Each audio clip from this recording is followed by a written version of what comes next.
Ben uhawe ikaze Burundi. Ndumva ndi ready yo gukora igitaramo kidasanzwe ku Barundi. None akurikiyewe ukorana kuri stage imwe na The Band na Linoji Erigaha. Fizzo Imana kumugisha karoza kumufasha abahanzi b'Abanyarwanda kwindi babaye successful. Fari asaba buri kuntu byagenze. Mbabwira ko nagiye afasha umuziki wacu kugira ngo uzamuka twaramutigitanga. A performance that I have never done anywhere else. Kuri nge nizo zibaye impamo guhagarara imbere muri stage ni imwe na my big brother Big Fizzo. Ubigisigaye ni bamwe bwitangaza makuru. Numureke kuba bamwanga mwabo muzamura umuziki w'Abarundi.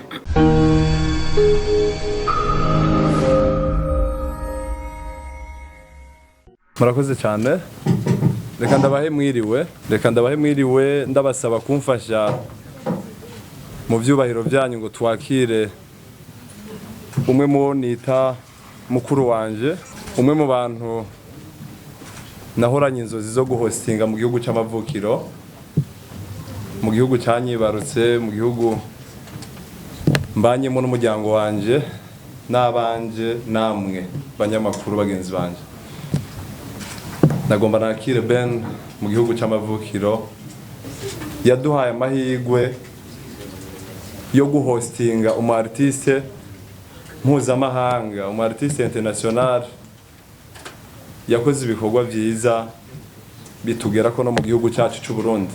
Nitwa Jean de Dieu Nishishikare, ndi hano serukira Now Company mu Burundi no mu makungu. Nkuko twabiganiriye umunsi wa mbere twicaye hano, Now Company ni company yavutse ifite indoto nini ariko izanywe n'abantu bato nkatwe mubona hano imbere yanyu. Now Company nta mishinga ikomeye ku isi yayigiye inyuma ngo itangure. Now Company yatanguje natwe ata amafaranga duhawe na leta nimwe ku isi, ariko twishimiye aho tugeze uyu munsi, aho duhostinga abantu twakuze twubaha nka Big Farias ari impande yanje, umwe mu bantu bakoze ibintu bikomeye muzi muri iki gihugu. Tugahostinga Satbi, umwe mu bantu bakoze nawe ibintu bitoroshye muri iki gihugu. Tugahostinga n'umuntu nka Babu ari mu myaka yacu ariko amaze gukora ibikorwa biturengeye bamwe muri twe hano. Tugahostinga na Linoji n'abandi bazogenda bagera hano ku munsi w'ejo bavuye mu bihugu bitandukanye. Turanezerewe cyane kubabona hano, tubahaye ikaze.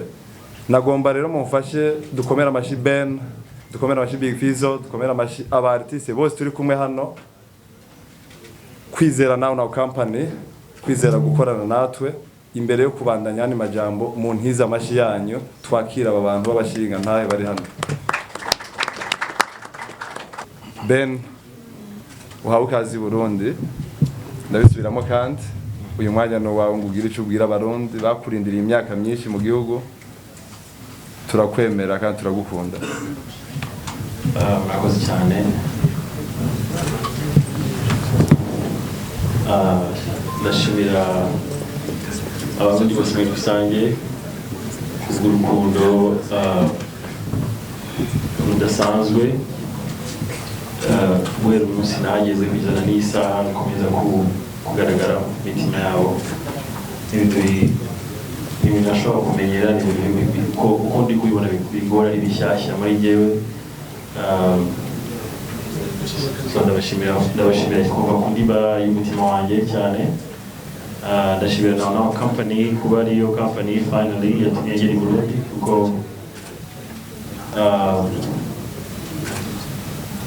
njyewe na timu yanjye guhera muri 2009 cyangwa 2010 twagize ubusabe bwo kuza i Burundi, ariko uyu munsi muri 2023 niyo twageze. Niraza muri igihe cy'Imana kandi na Now Company yabigeze yabikoze, so ndishimye cyane kuri icyo kintu. Cyishimiye bugufi cyane no kubona muri benshi gutya. Aje kuri press conference yo kwatangariza ibyo twenda gukora, kugira ngo abenshi muze ariko mushaka ko tugeza kuba dukurikiye. Imana ibagufasha kuba mwitabiriye ubutumire bwa Now Company. mukaza ku bwinshi kugira ngo mutangarize abantu ibindi bihe dufite iminsi ibiri imbere. Jewe ndasa kamwe deja kubona banyizeye bakanshyira muri iki giteramo nibonera kuri jewe gukorana kuri stage imwe na The Band na Linoji ari ngaha ufite twarazamuka neza sana. Big Fizzo nanagira ngo mbibasabe twese nk'abantu tugire ikintu nakwita habit yo kwapreciate greatness, habit yo kwapreciate ibintu bikomeye byakozwe n'abantu bakomeye. Big Fizzo duhuye na njya mubwira bro, nubwo duhagararanye gutya turi kuyaga turi kuganira mu mutima, kuko sinabona kurwa mubwira ni I love you, I respect you inshuro zose mubonye, ariko mu mutima biba biri kwirepeta kuko nanibutse ikintu kimwe kera tunatangira music en fait, ubwo nsimbutse kuba nariganaga indirimbo ze kera nkiri muri high school, ngereka mbisimbuke ngeze no kuri wa mwanya wo kujya muri studio. Uyu mugabo niwe wagiye muri studio bwa mbere, ikintu twashatse kwirefera nacyo, nashatse kwirefera mu myandikire y'abarundi aribo ba Big Fizzo ba Kidumu. Nandikaga nshaka kumva ukuntu texte zabo zabaga zikurikirana, nshaka gukora ibintu bisa nk'ibyabo tu. So nabona kwicara umunsi rero nahango mbyirengagize, ndi kureba na impact byagize hirya no hino ku isi mu bantu badukurikira. Big Fizzo, imbere y'abanyamakuru, you played a big part in my career, and that is go. Sometimes you get tired of me saying, you know, kubikubwira. This is the same. Even if you nabwiye Kidumu duhura muri Kenya, it's a good habit. N'umuco mwiza twagira. So Big Fizzo, ngarutse kuri point, kuba nzaba ndi kumwe nawe kuri stage turi imbere y'abafana, imbaga y'abafana baturutse impande zose muri East Africa, because I believe ko abantu benshi baturutse Kigali, baturutse hehe, arabasanzwe baraza gusura Burundi, bazaza abarundi. N'inzozi kuri ngiye, n'inzozi zibaye impamo guhagarara imbere muri stage ni imwe na my big brother Big Fizzo. So ni subiza ikibazo cyawe, it's an honor, ni honor iteye ubwoba. Nibaza yuko iyo umupapa areze umwana agakura akiga akavamo umuntu, nibaza yuko ari ibintu utobora gushima. So iyo ubonye warainspire umuntu, abantu bakaja muri iyo ntuze yabo, muri iyo nzira y'iwabo bakayicamo n'ibintu kibango kuronja byiza ngo mushimwe. So je ni fierté kubona hari abantu bari ko hari abantu b'icitegererezo kuri bo. So kuri jewe, thank you bro, I love you so much. And I respect you, and I respect what you're doing. I'm so proud of you. Thank you.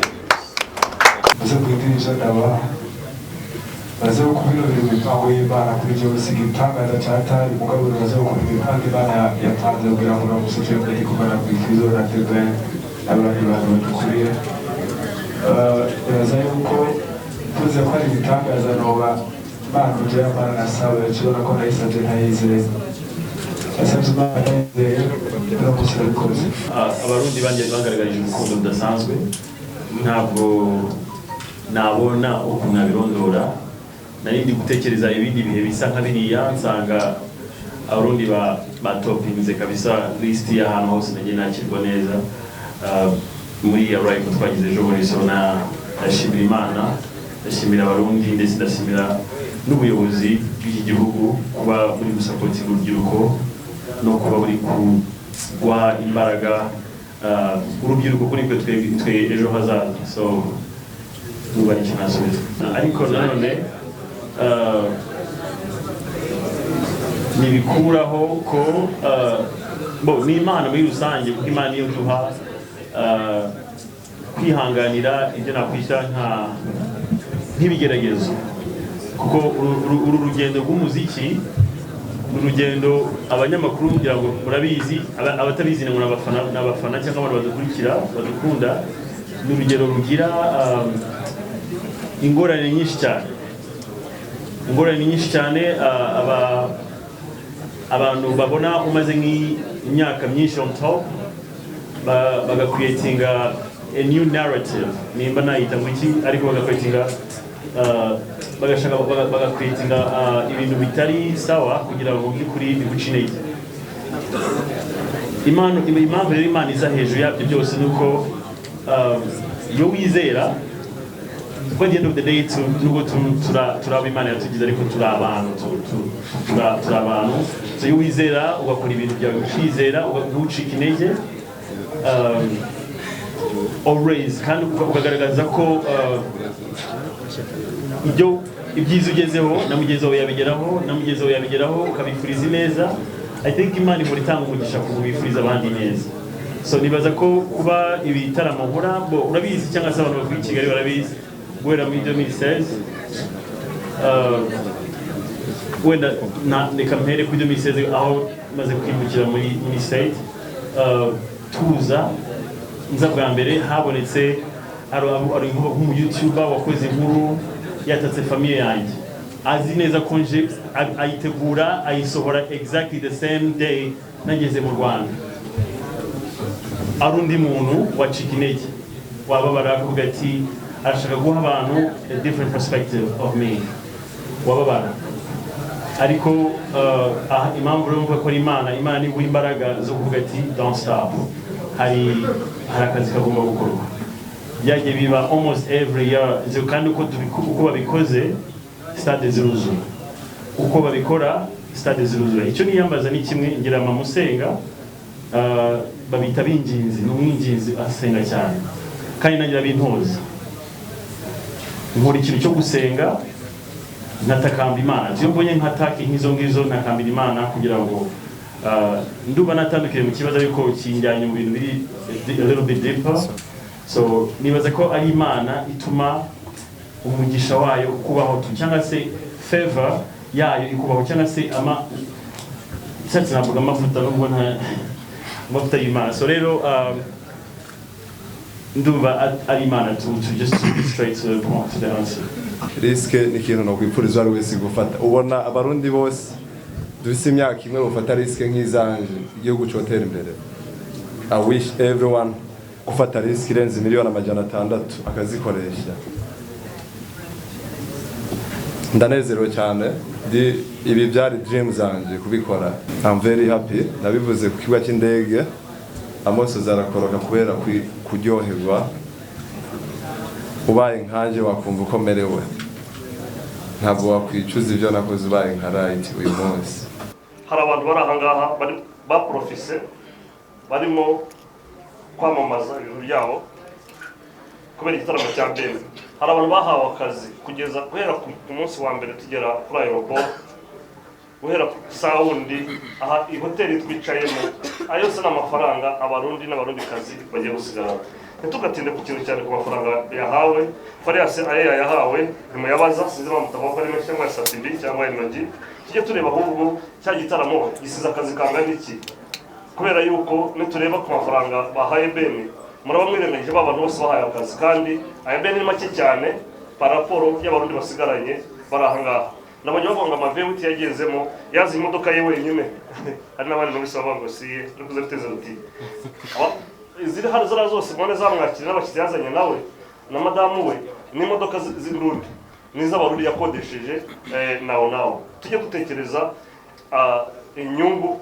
Haje abantu barenga 5,000 bavuye Kigali, bari mu mahoteli, barara mu mahoteli, bararya baranywa. Bujumbura vibe iyo mujye mutekereza mu bibwire n'abandi batabasha kubyumva, kuko mwebwe muri ijwi rya benshi rigera kure. Tore kujye dutekereza icyo kintu ni kiza na polemique kugira ngo show ise nkaho hari ikibazo gihari, kandi gihari cyane kugeza kuri saha no kuryoherwa kw'abarundi, ndetse n'amafaranga nawe yashizemo asigaye no mu barundi. Ntabwo agiye hanze, ntabwo ari abanyamahanga baje bajye gutwara amafaranga, yaba ari umushoferi, yaba ukora kuri sound, yaba azahembwa kandi azahembwa amafaranga y'amarundi azasigara no mu gihugu murakagira imana na Yesu umwana n'umwana w'abantu Fizzo rero ntabwo ari umuntu wo kwakirwa nk'ibyabaye ejo bundi ababikoze narabaneze n'ubu ndacyabanenga ndi hano arahari nari maze iminota igera kuri 20 mvuye i Burayi Fizzo ninjye waje kugutora aho wari uri ninjye wakutwaye kugera kuri hoteli batakwishyuriye kugereza ugarutse mu Burundi kandi zakomeza bikore no ku bandi barundi Yesu ati barahangaha namwe gutsa turi Kampala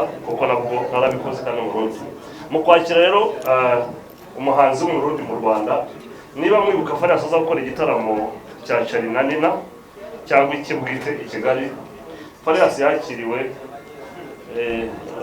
ntibize kungana kera ntabwo hari Instagram ntabwo hari ibi byose mubona aya makamera ngana gutya ibinyamakuru byari bikeya ariko igihe cyose Farias yarakiriwe kidumu murabyibukaza nyakwigendera Magi Imana muri kudashira wamwakiriye aza kura alubume ya mbere twari twifuje ko twanamukura kuri aeroport na Kajugujugu turebye uko byari bimeze kurikira Mutamba kuko niwe wambajije iki kibazo kandi ubwo Jowe bitondabona yamutwaye rero nagira ngo nsobanurire iki kintu umuntu umwe ntagakora ikintu kugira ngo byitirirwe igihugu abahanzi baje kuperforminga turabakira kandi iki kintu iwacu tubakirana na yombi iyo uje turakwakira kuko ni kimwe mu bintu bya promotion na organization utabwiye itangazamakuru ko hari press conference ntabwo bazaza organization umuntu rero niba ipfuye ntibikitirirwe ko ari institution yose so rero kijyanye no kwakira abantu ndari kubwira ko bigenda bihinduka mu myaka yashize Binogi ataravuka cyangwa yaravutse afite imyaka mikeya cyane hari igihe Burundi bwigeze gufata umuziki w'u Rwanda kandi bisubira ibintu kugira ngo mubyumve wigeze gufata umuziki wa nundi mu Rwanda ufata nta nko ukoresheje kugeza igihe twajyaga muri club za Kadera ko zarigezeho twabyinaga ama publicité tutazi kuba rafite imiziki twasaniri darama moto ariko saga twarazibyinaga tutazi kuba rafite n'amavideo baroriro n'abandi umuziki uragera dufata bitwaga muziki Kiradodora hari imiziki yari yarafashe ku buryo umuntu wa penetrating ariko amakoni kosho icyo gihe cyose ntabwo twidoga kuko byagize imiziki kugenda imera ubu right now umuziki urimo ugezwe ahangaha abanyarwanda niba bakomeje kudominatinga hano ni mwebwe ubu none mwebwe bamenyesha amakuru mugomba kuzamura umuziki n'undi ndetse mukarwana nawo kuko twarwanye nabyo iyi ntambara twarayirwanye ngira ngo abantu ariko baravuga cyane nanjye mbanabuze cyane egude ndi hamwe na Rupja n'umwe mu bantu twatangiranye kugira ngo tuvugire umuziki wacu w'u Rwanda kugira ngo uzamuke namwe abarundi rero ikintu cyanshimishije kurushaho kugira ngo nkubwire wenda wumve icyizere ngiye mfite ni uburyo nageze mu Burundi usanga ibintu byarahindutse mufite amavideo meza mufite abaproducer beza ibintu byose birahari ubu igisigaye ni mwebwe itangazamakuru nimureke kuba bamwanga mwabo muzamure umuziki w'abarundi mujye gushaka muhaguruke mujyeyo ntabwo ari ibanga koraba ya mbere nakoze ikaba successful nibaza bene yarahari nubwo arakiri mutoya twayikoranye na Fizzo ngira ngo kugira ngo mbabwire uburyo abajene bagita ngo kutigiti Fizzo namukuye ku kibuga ajya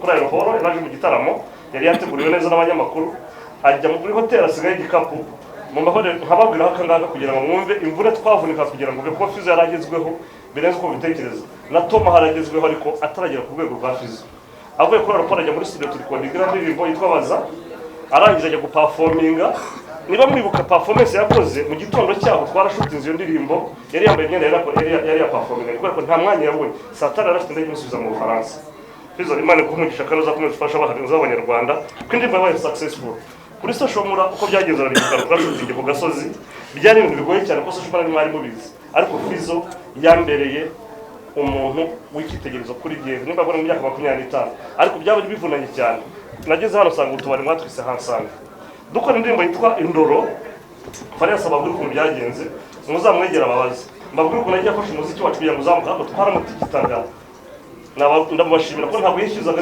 n'ifaranga na rimwe abandi babishaka none hanga birimo birakorwa badabogiye barimo barakora n'aba Keniso urajya kubona Dramati ari Kigali n'abandi ni muve kugira ngo uzamuke amatike yacu turashyira hanze tuvuye hano ku mpamvu zacu bwite. Ibibanza duse turabyizeye, murabizi nk'abarundi abari kugira ubwoba bari abanyarwanda bavuye mu mahanga batahamenyereye, ariko nabo baratwizeye.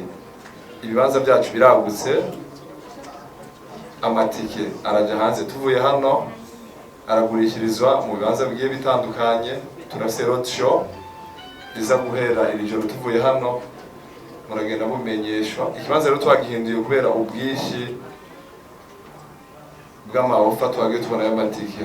Konsere yacu ya mbere twabivugiye hano, ariko nta migambi yo guhagarara dufise ntayo, nibaza ko itazona haba. Murakoze cyane. Impamvu ubona ibya bene byagenze neza, shimire nawe company n'ubwa mbere bateguye kino cyiza. Ndibaza ko abangurikiye media z'u Burundi nicyo gitaramo kinini cyane gihari. So organization nicyo kintu cya mbere buryo. Iyo uje bavuga ngo wabuze umuranga yeze mwanya ariko wacu kuvuga. Iyo uje utavuze nta nubwo tunabimenye kuko utavuze. Nubona bategura ibitaramo i Kigali, umuhanzi akaza ntacyo wavuze, abanyamakuru ngira mu Rwanda mu Mbere abahamya ntacyo wavuze, ntabwo tuzabimenya. Tuzabona bapostinga ngo waje hari ku kibazo cyabuze nimaze kugisobanura. Indege yaramusanga arivugaga aditanga afata imodoka ko twaravugana gusa ku ndege zo no ku mupaka mu Kirundo, araza ageze i Kigali n'igihe wagiye kumwakira. Abakoze ibyo ngibyo rero bamutumiye ngira ngo twarabishoye no mu media, nawe yarabivuze. Ntabwo ngo tukishe bose bakoze amakosa, nanjye mvayo ndabivuga rwose, ndabibizeza. Ntabwo ari Fizzo gusa, n'abandi bahanzi bazaza mu Rwanda baca amaboko yacu cyangwa n'ahandi, ibyo ndabizeza kubera ko ni byiza cyane kandi biranashimisha ko bene yakiriwe. To answer the new time guy first, anyway, I never get used to the love that I receive from my people. If we're talking about 2,000 people plus coming from Rwanda, that has never happened before. I guess I've never heard it before. So I'm always honored when I see something like that happen. En fait, icyo kintu kidasanzwe nshaka kubishyura ntabwo nakwishyura urukundo, ntabwo byoroshye, ntabwo bibaho urukundo, ariko just aga piece ya appreciation yanjye bazayibona muri concert tuzakora ize ebyiri guhera ejo ndetse na dimanche. I'm ready to connect with them. I'm ready to sing for them and perform a performance that I've never done anywhere else. Ndumva ndi ready yo gukora igitaramo kidasanzwe ku Barundi. Donc hano ko naje ko ni kumwe na Ben na Fizzo bikomeye kuri njye, nanjye navutse nakuze mbona abaririmbyi. Ndabashima Imana cyane uko bose babivuga. Dusenga wizera Imana, ibihari impamvu ihari kubera Imana, kandi ndashima Imana ko nje kuririmbira ahantu umuntu wanjye yavukiye aho yakuriye. Ndabishima cyane na Ben na John kuba baramaye amahirwe yo kuririmbira aho umuntu wanjye yavukiye. Murakoze. Thank you so much. Thank you very much. This is amazing. Hey, party on New York.